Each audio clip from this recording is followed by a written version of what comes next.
말씀은 사도행전 26장 27절에서 29절까지입니다.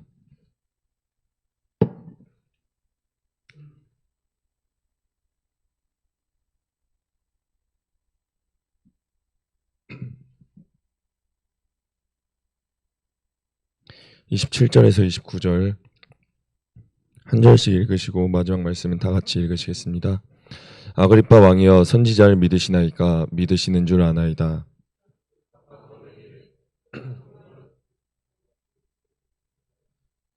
바울이 이르되, 말이 적으나 많으나 당신뿐만 아니라 오늘 내 말을 듣는 모든 사람도 다 이렇게 결박된 것 외에는 나와 같이 되기를 하나님께 원하나이다 하니라. 아멘. 기도드리시겠습니다. 하나님, 하나님의 마음을 이해하는 사람은 하나님 앞에 더욱더 다가가는 사람일 줄 믿습니다.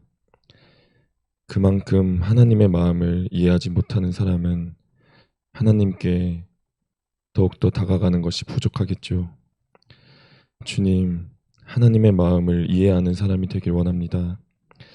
내 개인적인 죄악들, 나의 부족함들, 연약함 다 내려놓고 주님을 이해하기 원하며 간절히 힘쓰는 자가 되게 하여 주옵소서. 예수님의 이름으로 기도드립니다. 아멘. 어저께 기도를 하면서 한 사람 한 사람 위해서 기도하다가 그런 기도를 주님께 드렸습니다. 하나님, 어떤 한 사람이 있는데 그 사람이 너무 변했으면 좋겠어요. 그 사람을 위해서 이 말도 하고 저 행동도 해보고 했는데 근데 만약에 안 변하면 어떡하죠?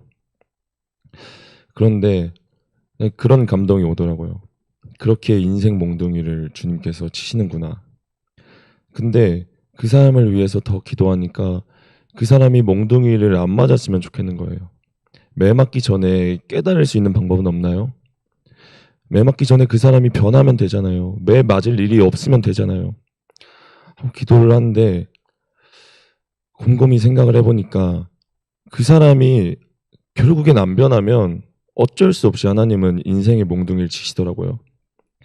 그렇기 때문에 그 사람을 사랑하는 사람들이 그 사람이 싫어할 거 알고 그 사람이 힘들어할 거 알고 그 사람이 아파할 거 알지만 그래도 그 사람이 다치거나 몽둥이 맞는 게 싫어서 계속 다가가서 얘기를 해주는구나. 저에게 얘기해주는 사람들, 그리고 우리 개개인에게 얘기해주는 사람들, 그런 사람들이 그런 마음으로 일하지 않았을까요? 그 기도를 끝내고 이제 11시 반 예배가 시작되어서 이정희 목사님이 어저께 영시 예배 때 앞에 나가서 설교를 하시는데 목자의 하소연이었죠. 한 영혼 한 영혼을 위해서 그렇게 열심히 기도하고 외쳤던 그 마음, 그 설교를 듣는데 마음이 너무 아팠습니다. 그 마음을 이해하지 못하고 살아가는 사람들, 저부터가 그러고 그 마음을 닮아서 다른 사람들에게 복음을 전해라. 이방 사람들에게 복음을 전해라. 그게 결국에 저희가 읽고 있는 이 사도행전의 핵심인데, 이 성경에서 가르친 핵심, 예수님이 하늘로 올라가시기 전에 제자들에게 하신 말씀, 내 양을 먹이라, 내 양을 치라. 그게 다 우리들에게 해당된 말씀인데 우리는 언제까지 그 수준까지 도달하지 못하면서 목자의 마음 하나 이해하지 못하고 내 개인적인 이기적인 마음, 억울함들, 순간의 혈기, 이거에 번번이 넘어질까, 이런 생각을 했습니다. 제가 지금 그 사역하고 있는 교회에서 아동부 전도사로 일하고 있잖아요. 그래서 우리 아동부 애들이 뭐 8살에서 13살이죠. 그 아동부 애들이랑 예배를 다 드리고 나면 이제 가끔씩 아동부 부모님들이랑 이야기할 시간이 있습니다. 그 평소에는 그냥 항상 똑같이만 느껴졌던 것인데 어느 날 그런 생각이 들더라고요. 왜 저는 그 부모님들을 굉장히 크게 생각하고 있었는데 이 부모님들은 왜 나에게 존대해 주실까? 제가 전도사여서 그런 걸 수도 있겠지만 생각을 해보니까 제 나이도 그렇게 어린 나이는 아니더라고요.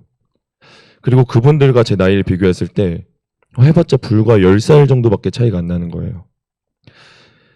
그래서 그날 기도를 하면서 그런 생각을 했습니다. 내가 초등학생이었을 때, 내가 가르치고 있는 그 아동부 아이들의 나이였을 때 그때 우리 부모님의 나이가 30대 초반 정도 됐겠구나. 30대 초반. 굉장히 젊으시죠. 지금은 50이 다 돼가시고 저희 아버지는 60을 향해 가고 계시는데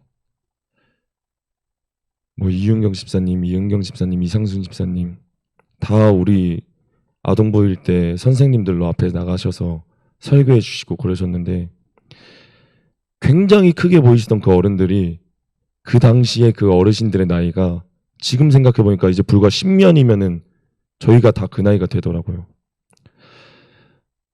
아, 그분들도 그때 참 많이 부족하셨겠구나. 그 아동부 부모님들 보면서 아, 이 부모님이 이런 부분은 고치셨으면 좋겠는데 아, 이분은 이걸 고치셨으면 좋겠는데 예배 중심으로 살아가셨으면 좋겠는데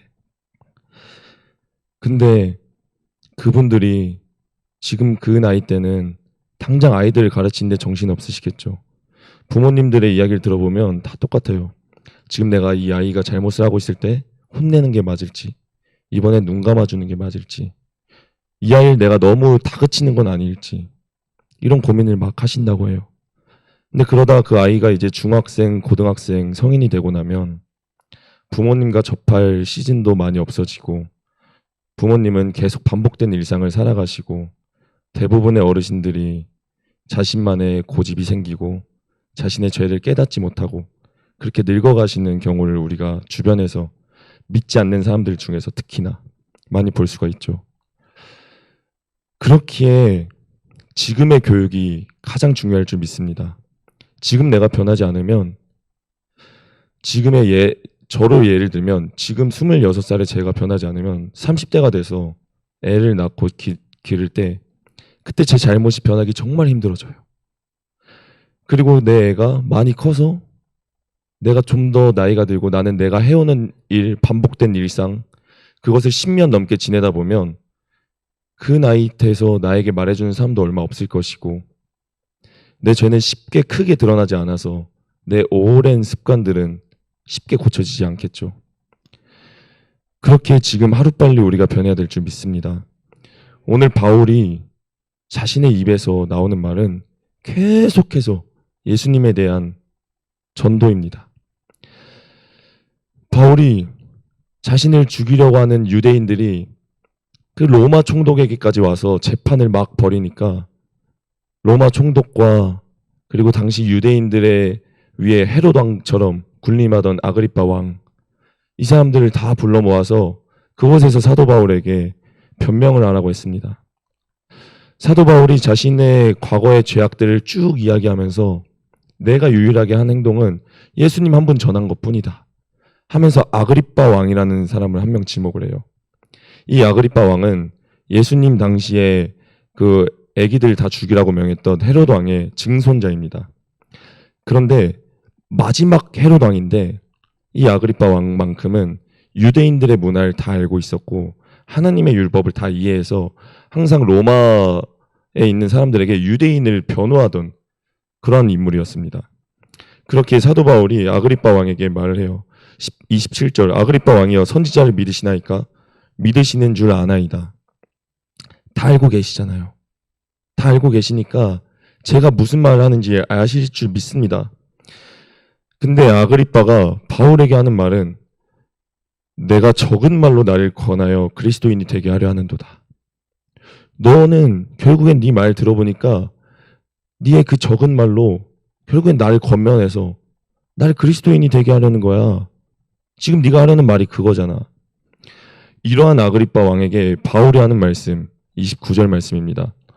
내가 말이 적으나 많으나 당신 아그리빠 왕뿐만이 아니라 내가 여태껏 살아오면서 말을 전한 모든 사람들이 다 나처럼 이렇게 결박되고 힘들게 사는 것 말고 하나님께서 원하시는 사람, 하나님의 마음을 이해하는 사람, 그냥 이런 사람이 되기를 원하는 마음밖에 없습니다.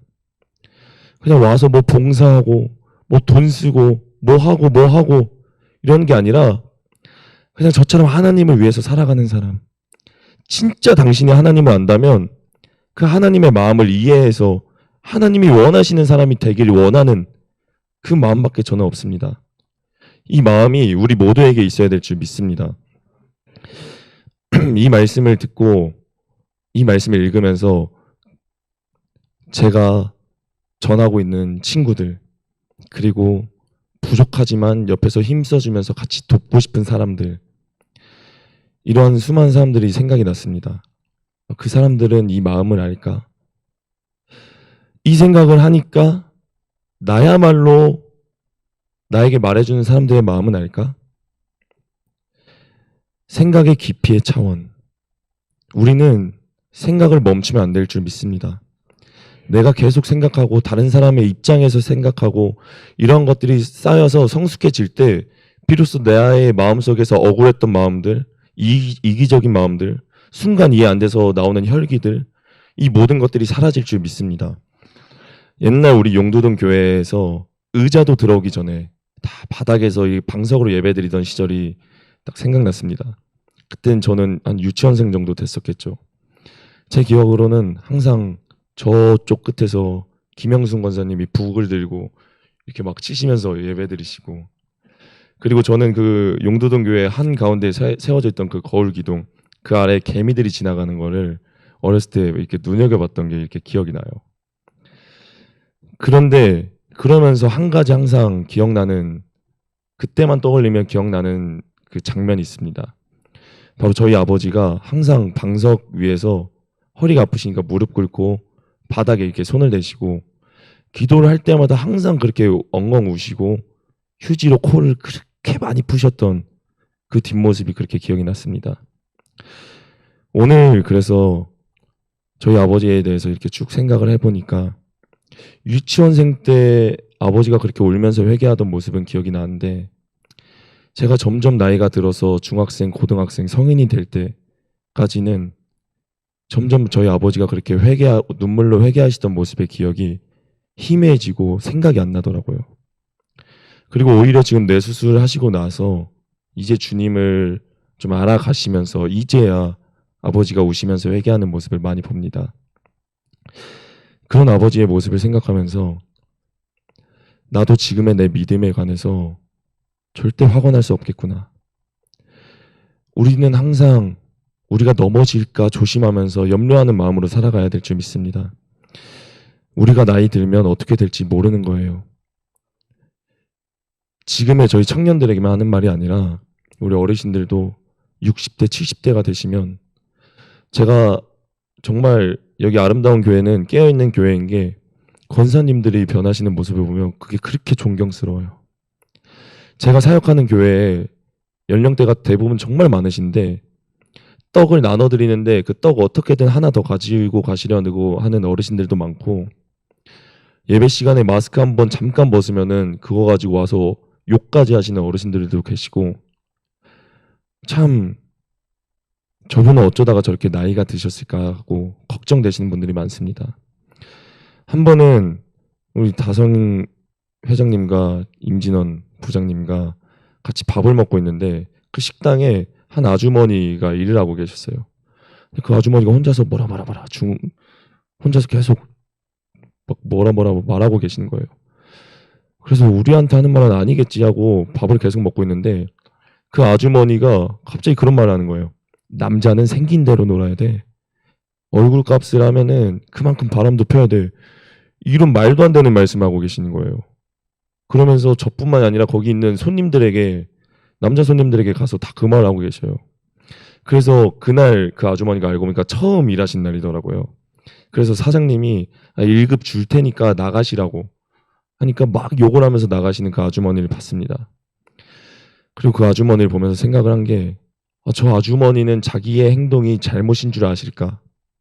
끝까지 욕을 하면서 나가시는 모습을 보니 자기 행동이 옳고 오히려 자기를 이해 못하는 정상인과 같은 우리들에게 되려 저 사람들은 이걸 이해 못하네 하면서 욕하고 나가시는데 저분은 자기 잘못을 알까? 우리는 그 역지사지의 입장을 항상 생각하는 태도를 가져야 될 줄 믿습니다. 제가 초등학생 때 부모님이, 저희 아버지가 혈기방자하시잖아요. 그래서 좀 자주 싸우셨는데, 싸우시면은 그 초등학교 3학년 때 제가 학교 선생님에게 들었던 말씀이 있어요. 다른 사람 입장에서 생각을 해봐. 그 말이 초등학교 3학년 때 저에게 잊혀지지 않아서 저희 집 화장실 안에 항상 들어가서 계속 생각을 했습니다. 지금 우리 엄마는 무슨 생각을 할까? 지금 우리 아빠는 무슨 생각을 할까? 우리 누나 때문에 싸움이 일어난 것 같은데 우리 누나는 무슨 생각을 할까? 내가 어떻게 해야 될까?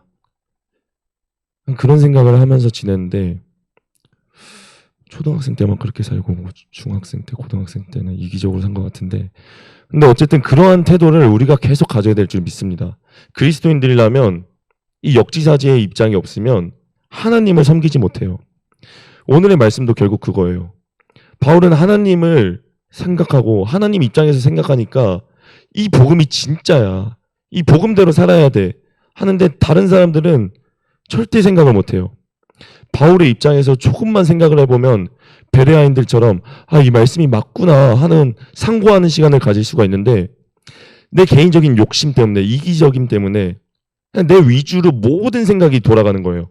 저 사람은 왜 저런 말을 하지? 자기야말로 그렇게 살아가면서 아니 저 사람은 저렇게 귀찮게 게으르게 살아가는데 저 사람은 음란하잖아. 저 사람은 혈기방자하잖아. 우리의 모든 생각은 역지사지의 입장을 가지고 살아가려는 그 생각이 없으면 순식간에 이기적으로 살아갈 수밖에 없어요. 아우 귀찮아. 왜 내가 이것까지 해야 돼? 저것까지 해야 돼? 우린 이러한 태도를 버려야 될 줄 믿습니다. 그러므로 우리의 앞으로의 미래를 절대 장담하지 말고 내가 미래에 어떻게 될지 모르기에 하나님 앞에 조바심 내면서 살아가야 될 줄 믿습니다. 마지막으로 미가서 6장 말씀 한번 찾고 읽으신 뒤에 끝마치시겠습니다. 미가서 6장입니다. 구약 1296페이지입니다.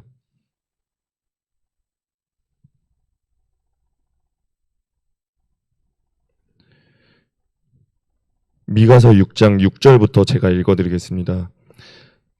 내가 무엇을 가지고 여호와 앞에 나아가며 높으신 하나님께 경배할까?